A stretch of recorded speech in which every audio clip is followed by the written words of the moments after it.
I just posted this. Shout out all the people who were sending it to me.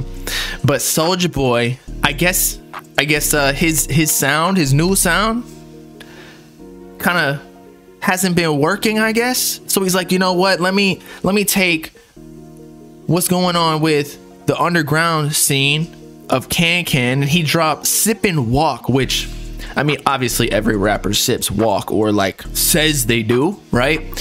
But I feel like Kankan's whole brand is like surrounded by like lean and like that type of shit, right? One of his biggest songs, if not the biggest song, Woke Up, Sip and Walk. So y'all tell me if this sounds like Kankan. People probably already heard this song from people posting it already, but let's just play it real quick. Pull up, blow a nigga brain. ES down my chain. Rain came from Johnny Dang. Dang. Okay, so at first I was like, Soulja Boy bit Kankan's flow, but no. I actually think that he didn't. I think he used a very similar to beat that Kankan would use, especially with like that specific type of 808 that sounds like it's like bouncing a ball on the ground, you know what I'm saying? With something that's vibrating underneath. But nah, I feel like Soulja Boy didn't bite Kankan. He just used a similar producer. We got to look out the producer credits for that song. It might be one of Kankan's producers or somebody like that emulates that style. You know what I mean?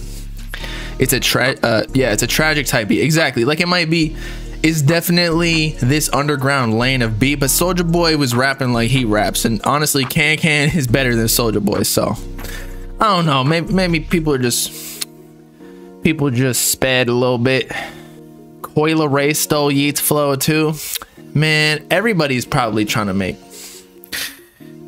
copy the style. That's all it is. I don't know if you can even bite Kankan's flow or any of these rappers' flow. You can try to. I don't know. They got it down pat. They've got it perfected, if you will. You're saying Soulja Boy better than Kankan? Nah, man. I feel like Soulja Boy just sounds very unrefined. Like it's very raw.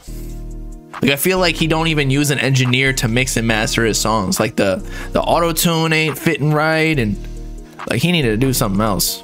At the end of the day, they all want to be Uzi and Cardi. I mean, we talked about that before.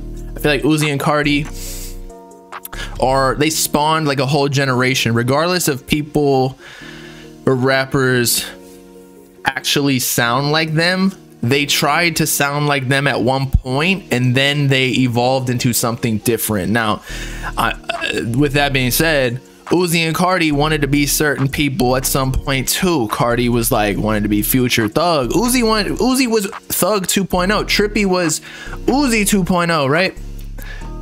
By the public's standards or perception. So you got to start somewhere. But when you're Soulja Boy's status, I don't know, man. I guess every artist does that though. They hop on the hot beats. Like imagine if, but when you're older, you kind of got to stick to your own thing, or you got to evolve this sound in your own lane. Like imagine if J. Cole or like Drake hopped on that beat. Actually, I think that would be fire. But people would be calling them out like, oh my God, they stole Kankan's flow. And yes, Chief Keef as well. All those influences, like the whole SoundCloud generation. And then Thug wanted to be Lil Wayne. I don't know who Future wanted to be because he's like old, and that's no hate, but he's an OG. But yeah, I'd say Chief Keef as well.